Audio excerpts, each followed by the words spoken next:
This is the plaintiff, Kervin Matthew. He says he rented a commercial space from a tenant of the defendant's, and they got into a dispute, and the tenant left. The defendant turned the gas off in the building, costing him and his business valuable time and money. Then the defendant raises the rent. He wasn't able to make ends meet, and he had to move out.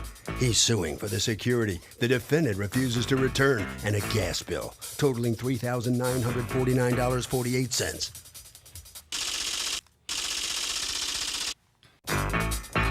This is the defendant, Joseph Rack.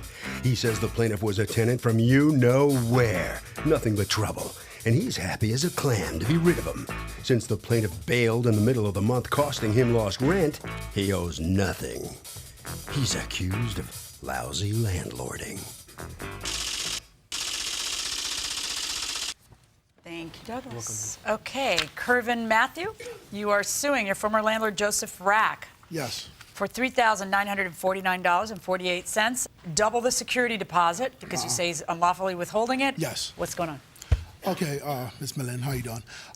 Basically, in August of 2005, I have pictures here showing that I basically saw a property on Plainfield Avenue, Edison, New Jersey. It was a strip mall type warehouse, 4 bays. 4 bays at the side, 1 bay at the back. So basically, I was interested in the bay in the back to do detailing, car wash. Okay. So basically, they had a for lease, for rent sign on the building. So, which I called to make an appointment, with Okay, well, you don't have to start quite that far back. Okay. Okay, so you rent the place. Yes, I rent the place. Basically, when I called to rent the place, Joseph Rack and picked up the phone. So did you rent directly from him or from someone else? I rent from Joseph Rack. You rented from him? Yes. All right, and did you see the place through him or through a partner? Through both of them were there. The first day I got the both. Him and the person you thought was his partner. Okay, Yes. so go on. Okay, so when I came back to sign the lease, basically Joseph was not there, Tom was there. And he told me basically it was a 5-year lease. I would have to pay $1,600 was the rent, which I agreed, and $1,600 security Do you have the deposit. original lease? It's right here.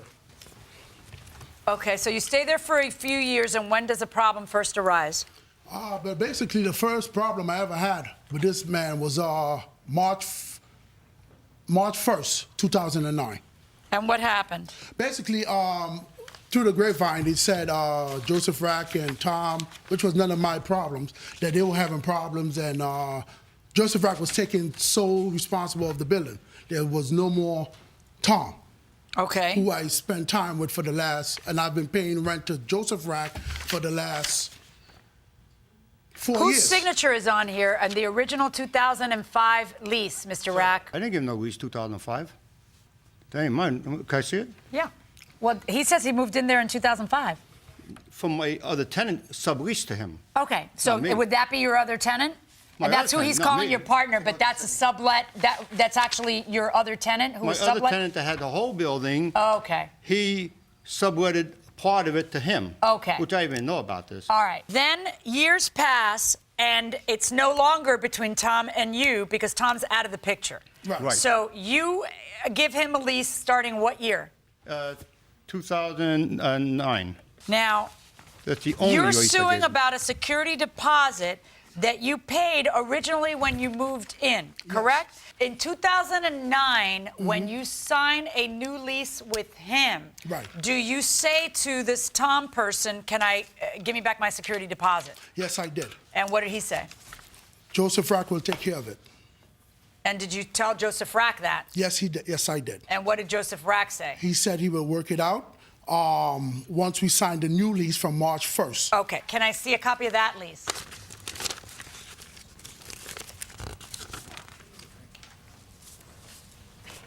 So this was signed in April of '09. And what does this say about the security deposit?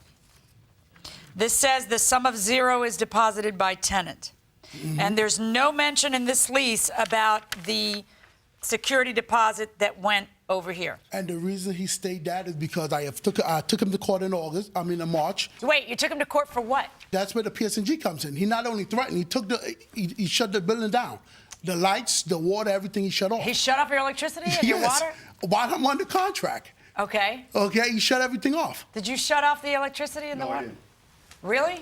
Yes, that was Tom in February. You shut it off on him because Tom didn't want him there no more. He asked me if I wanted him. I said, well, if he's trouble with you, I don't want him. What does this mean in the answer to the complaint? Since rent wasn't paid and in February of 2009 and he would not leave, you first had you corrected that you put Tom had the power turned off. Sometime in March 2009, Matthew had the electric turned on illegally in his name. I don't know how he got it in his name because being a commercial property, you need a signature by the landlord. He never got my signature. So tell me about that. You should ask him how come he turned on his name? I didn't want him there. He was so much trouble, I didn't want him there. So he just told Tom, shut the electric off. Okay. Tom didn't want him there. Who's in charge? That original lease was ending in 2010. That says further in 2009? Yes, it says to August of 2010. So what does that got to do with me? Well, I don't know. It's an interesting question. I didn't. If he doesn't have the authority, does it have anything to do with him? Then why did he sign a lease with me in because April 2000? Because apparently you waived whatever it was at him, and you decided as a business decision you would sign a new lease. So now we have a new lease, Right. which you signed and you enter into in April of 2009. Yes. And you do not have a lease after April of 2010, correct? No. Because he wouldn't sign a lease with you. Yes. He wanted you out, and you didn't want to leave. That's right. No, well, I would have left. Well, but you didn't. So I didn't. it's April, May, June, July, August, and you were paying rent, and he was accepting rent. Yes. Okay. And so what finally happened that made you leave? When did you leave? October 31st. Okay. What made you leave on October 31st? He sent a letter threatening me that if I don't leave by October 31st, again, in his exact words right here, we will have the electric shut off. Yeah, I did. Let me see. Again, and we will barricade the doors. That's sort of tough when you put stuff in writing and then you say, I would never turn off electricity. It was the other guy. So can a landlord shut off utilities if there's a legitimate dispute going on? What do you think? Are they sub-meter? I mean, the legitimacy would be, do you owe me for the utilities? If not, no. Yeah. Okay. Well, even if you owe, can you shut off utilities in a building? Not without a court warrant. A court warrant. I like you guys a lot. God, you're spunky going inside the courtroom.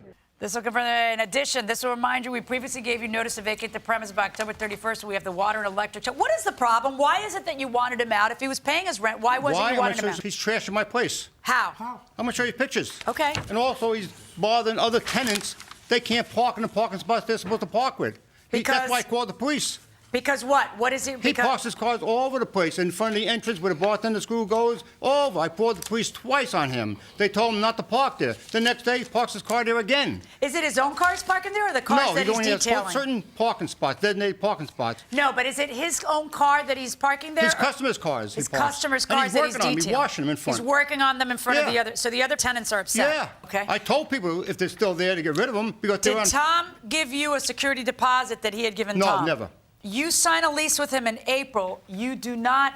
You write zero under security Right, deposit. but they have none. I have a letter that he said that. Give me the letter he said that. I need proof that he acknowledged to you that he has a $1,600 deposit from your previous lease.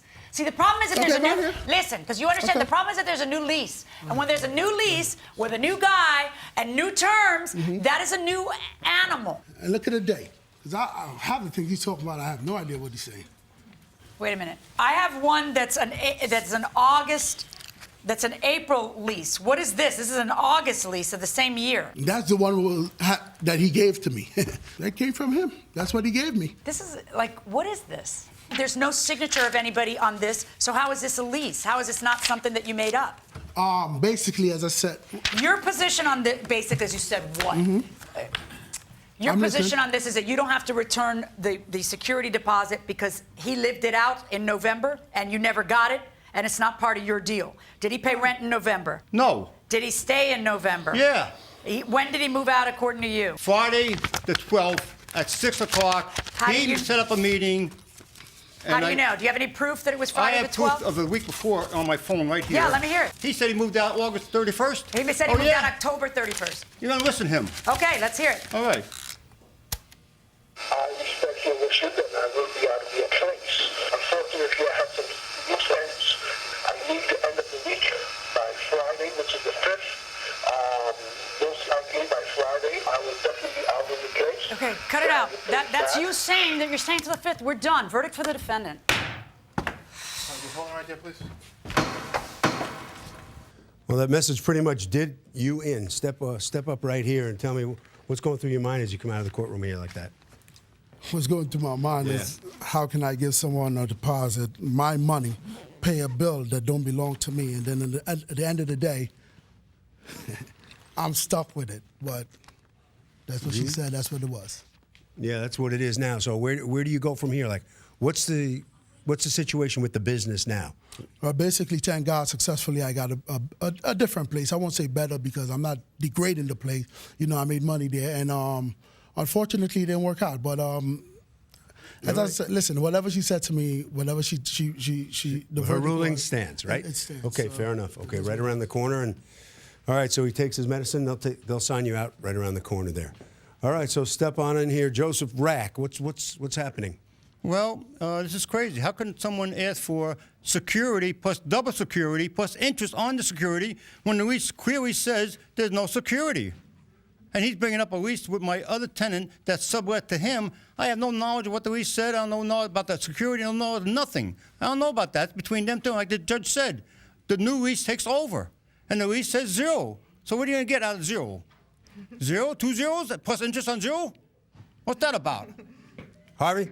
Okay, Kurt, you know, in many states, landlords are subject to severe penalties if they turn utilities off. It is a huge no-no.